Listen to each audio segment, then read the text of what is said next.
So about this talk, I did actually refer to this, the Psychic Sense book, quite a lot to get the information.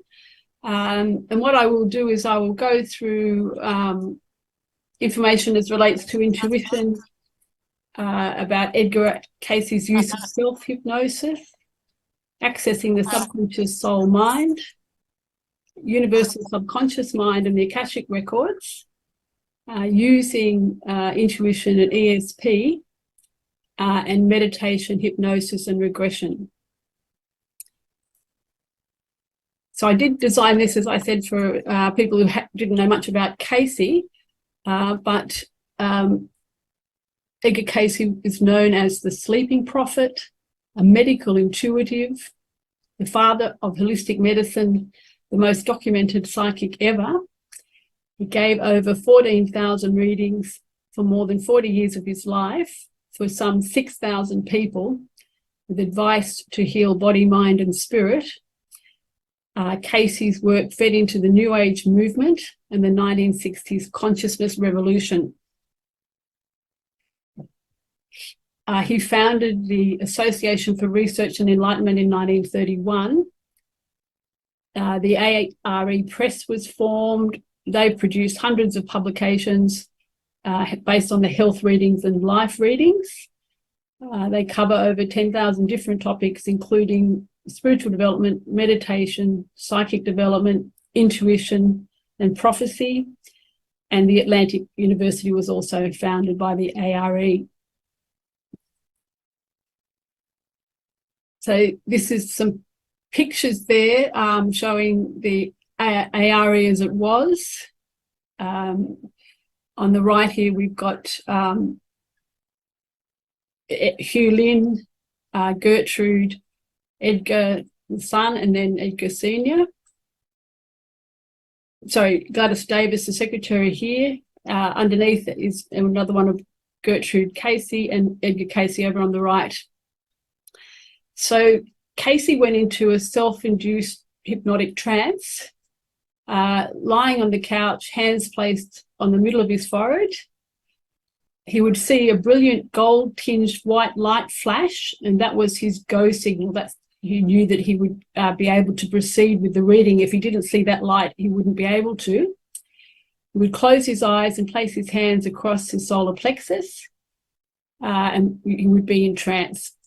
Gertrude Cayce, his wife, conducted most of the readings, and for example, in a health reading, she would read the inquirer's name and location. Cayce located the person and scanned them remotely. He would appear to scan their body. He would also scan their location. He would make comments like, that's a beautiful garden you've got, or make comments to show that he could see that their location, and they were often verified later by Gladys. He described the health conditions, the causes, which could include this life and past life causes, and therapy, different kind of holistic therapy, natural therapies, and including osteopathy. All the notes were recorded by his secretary and stenographer Gladys Davis, so they're incredibly well documented. They're just meticulous, and I think that's part of why it's become such a big movement to support Cayce, because it just seems to all to be so well verified. Many of the people who actually, like most, I think the majority of people who followed his physical advice, health advice, did recover, some from very dire conditions. And there were a lot of follow-ups and documentation of the follow-ups. And the life readings answered vocational and personal queries, and queries about life, the universe and consciousness, and lots of different things. Like astrology was one of them. But yeah, so all very interesting. There's just like a huge amount of literature.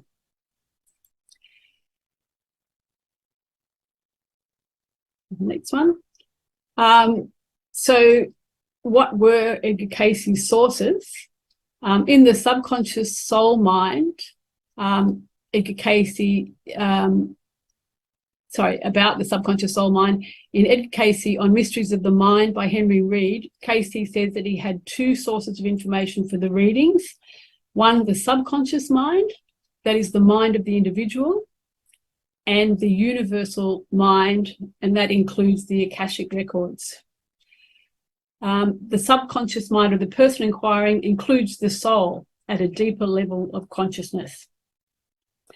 The subconscious mind has complete life memory. So this life memories, I think we've seen how the subconscious mind is like a video recorder that just records everything, but also subliminal information. So it's a very, I suppose it's all electrical energy being recorded.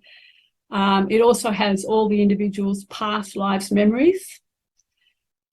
To access this deeper level of mind, the individual ego mind has to sleep, which is why Cayce went into a trance in order to do this. Once the individual ego mind is asleep, then the sleeping soul mind will awaken and can merge into the subconscious.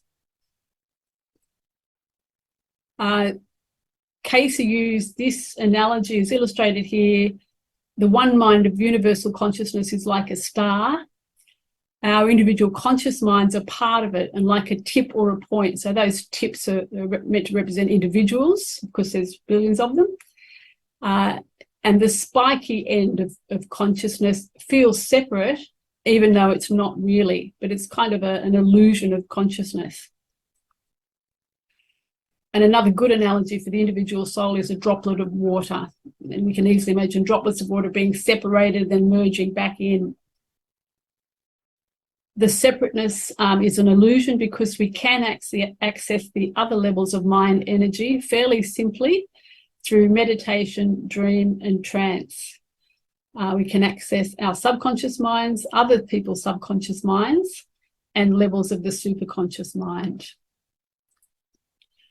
Cayce's second source of information he called the universal superconscious mind, which is the mind of the universe, or God, as people use different terms for it, but it includes a vast river of thought that flows through eternity, fed by the collective mental activity of humanity. Cayce calls time and space the skein of time and space, skein meaning a jumble of threads. Every action and thought of every individual makes an impression. Cayce says doing the readings was an immersive experience, and he became one with the experience of that soul. So I imagine like gaming tools where you can actually, become part of the experience, even though it's like, it's another lifetime, a historic life. So yeah, it's an immersive experience. Cayce said that these records are inscribed on some kind of etheric energy, similar in nature to the energy of thought, and are everywhere. Because these records are literally impressed upon energy, Cayce stated that it would eventually be possible to create a machine that could analyze this energy and subsequently read what the records contained. That will be a very interesting day. On individual soul and karma, Cayce says, this is about a specific individual, those records which deal with one's past are the accumulation of the soul's talents, experiences, inclinations, and desires. The continuity of this information resides at a soul level and must be dealt with by an individual in the present, for it resides in the form of memory or karma. It is not that this karma belongs to another person from another period in history. Rather, this memory belongs to oneself and therefore must be eventually dealt with individually. Not that the individuals in the various appearances are different, though they brought different names and different characteristics, they are not, they are one. So basically saying that, our souls have many lives, but it is basically the one individuality that's going through each of the different lives and carries with it, it's part of its essence, memory or karma. Soul's journey or and EXP evidence. There are massive amounts of literature on soul's journey. such as these. Kevin Tedeschi's book, Edgar Cayce on Reincarnation and Family Karma. And this has got many examples of reincarnation and family relations over many lives. Colin Wilson's Afterlife. This is a journalistic investigation of the evidence for life after death that has proof of soul survival and ESP, much collected by the Society for Psychic Research in the UK. It's actually, I must say, that was a book I read really in detail, and I was really impressed by the work of the Psychic Researchers, Society. They had accumulated, thousands of cases and had just huge documentation, all signed by reliable people as to what they saw, and it really is quite convincing that there's evidence for soul survival and also for ESP. The next one, Rupert Sheldrake's A New Science of Life. This examines morphic resonance across time and space and demonstrates the truth of non-physical communication. He has a lot of examples in there where once knowledge is released to one group, other groups in different physical locations across the planet then are able to access that knowledge. So there's quite a lot of light in that one. I haven't actually read that one. I've just read some extracts from it. And this one, Julie Beschel's Among Mediums. Her scientific studies of mediums with double-blind tests has evidence of soul survival and ESP. She got into this work because her own mother died and she had soul contact, after death. And so that's what got her started. And then she decided to do it in this scientific way. And she found that they appealed for mediums to come forward, and they actually ended up getting like a lot of mediums coming forward, and they, eliminated some, but quite a lot of them, they were able to get 75% success rate in their work. So they're quite interested in, finding mediums that actually do work properly and don't make stuff up, which has been historically such a big problem and still is a problem everywhere. So now we're at the section of how to develop intuition and psychic skills. Every one of us can develop the ability to tap into the Akashic river of life. And Cayce says, for everything to do with fulfilling the human condition. We are like a ship without a rudder, if not paying attention to our subconscious guidance, he says. He says, all of us have had warnings and must learn to listen. And then Cayce says that the best way to access your higher self-guidance is to focus on your ideals and put your ideals into practice. And then, more is given. As you go along that path, more will be given. So how to develop these skills? Keep a daily journal. Record your ideals across all areas of your life and track your progress and review monthly. Intuitive meditations. Define your query and use focus meditation, and record the intuitions that come into your mind after that focused meditation. Daydreams, similar. Define your query and then use an imaginative daydream. And research, I think it's in the Mysteries of the Mind book. There's some examples there that show that daydreams have proven to be highly effective in problem solving when compared to using rational, logical problem-solving techniques. So they set two groups up, and one was to daydream and the other was to use logical, rational problem-solving techniques. And the daydreamers, were followed up, and later they were found to have solved their problem better. Dreams, we've heard a lot about dreams already, but just to recap, the main things I see is like every night to mentally affirm the intention to remember the dream, and then awake and write your dream journal immediately in the morning. And practice brings improvement. And Kevin Tedeschi has written quite a lot on this. It's the best dream book ever, accessing your personal intuition and guidance. I've got that one to read as well. And in the Akashic Records book, he does say that a lot of people say, I can't dream, I don't dream, or I can't remember them. And he says, of course, people do dream. Science has shown that. But he also says that if people just try to remember, make an effort to do that, then memory starts to build. The practice starts to build the dream records. And also that interpretation, again, is something that once you start to do it, you can actually, get a lot better at it. So it's better than most people think. It's easier. And I've got to say, I'm starting to do it more now, which is great. I'm really enjoying that.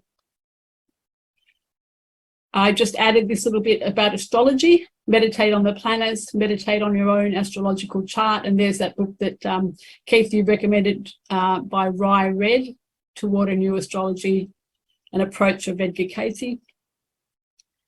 Channeling, I just put this in to say, Cayce says to channel your higher self, and he warns to not channel others. So don't try to channel, other people, your family relatives who've passed over or anything like that. He just says it's really a lot better just to focus on your higher self. If you do try to channel others, they just may not be ready. It can cause a lot of problems. So it's probably not generally appropriate.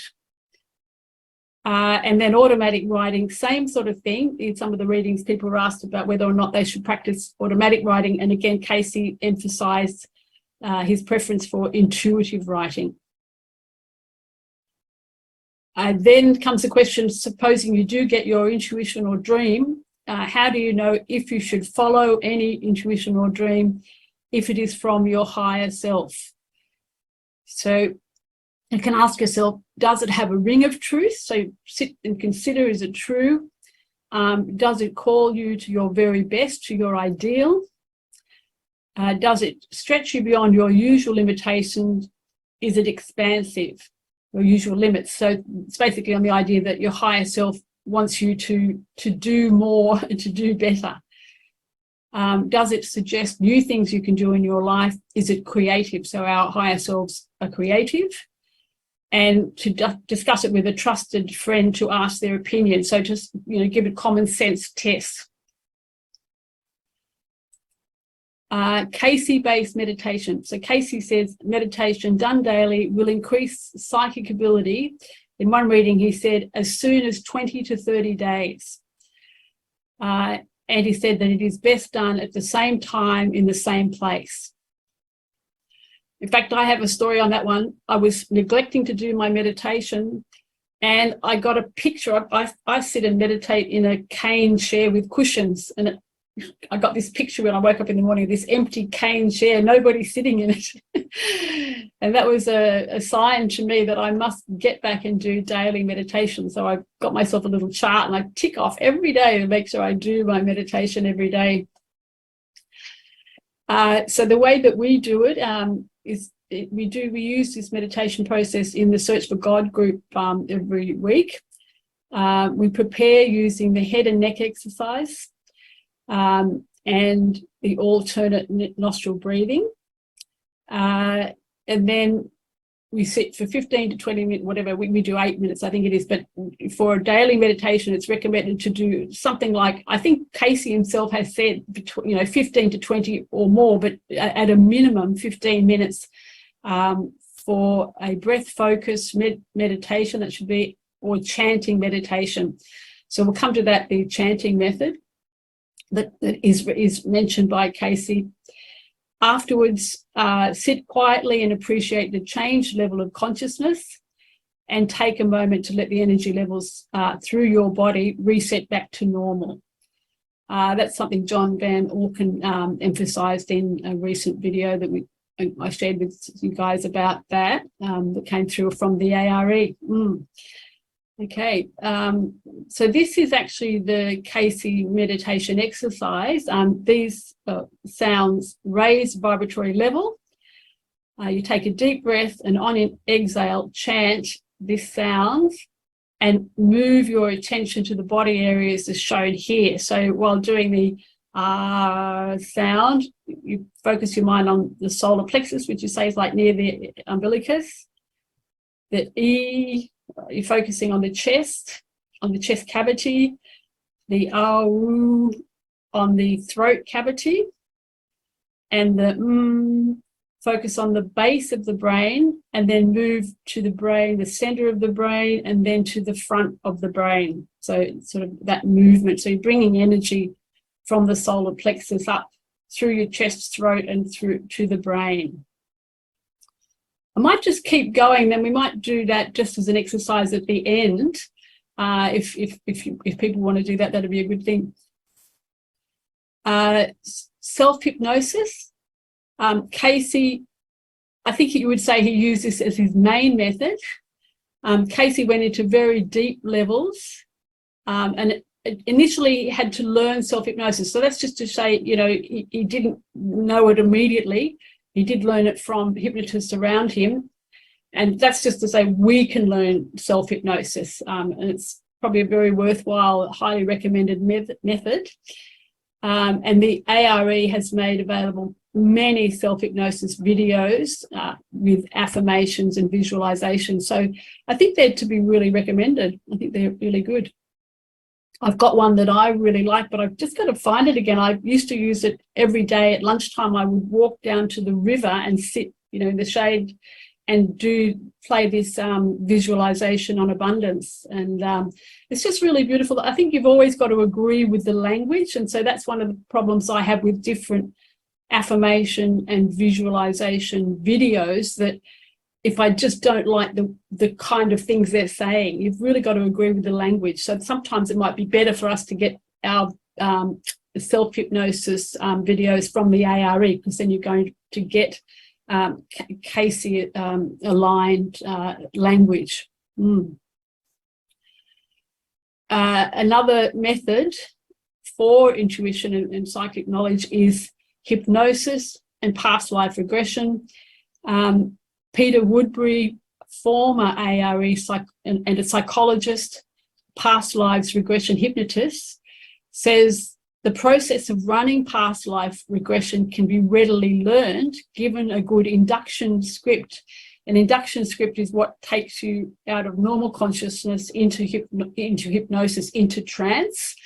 And he said he's just, you know, his students, he used to run the courses at the ARE on this. I'm not sure if he still does that. I think not. I'm not sure though. And he said, you know, he'd get students who were doing past life regression for the first time come up on stage in an auditorium demonstration, and then he'd have people, other students who'd never had a regression done to them, get them to sit together and run through the script, and it would work and produce amazing results, he says. So I thought that was just really interesting that he says actually it's the induction script that matters, and that it's nothing to do with our personality or anything like that.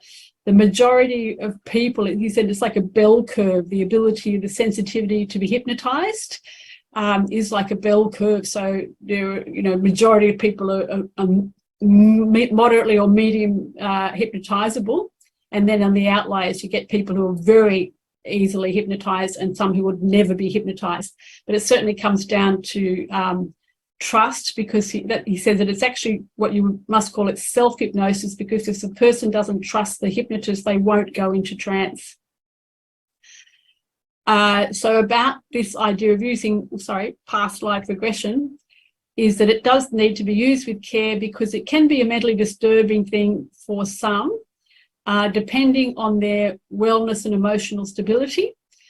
That probably applies to all meditation and trance work, you know, that if people don't have good emotional stability, mental stability, you know, these things can be a problem. Perhaps past life, because it runs into imagination and it deals with identities, is even more difficult for some people. And Woodbury also said something interesting. He says that part of the New Age promise is that individuals are learning to heal themselves directly. And of course, that's related to this thing, because when you go into trance, you're basically getting in tunement with your higher self, and that's when you can heal yourself. And presumably, once you have this attunement, you'll be able to heal other people as well. Yeah. So that's just an interesting aspect. So I think hypnosis is something that is to be recommended, but you've got to work with other people. So you've got to find people you can trust with that. This part is just about creative living. Just imagine in your mind that it's morning, you're getting started for the day. You go through the options of what to do today. You discard some, you plan some for later. You pick one and get started to, say, read or study or exercise. This sequence from pure energy through a mental pattern and into observable manifestation is the process of creation. Cayce speaks of this process being the spirit is the life, the mind is the builder, and the physical is the result. If you apply that to such a simple thing as our everyday life, it shows how important it is that every day is your ideal day. That, you know, we try to sort of make our plans for today match up with our ideal day. And that's the end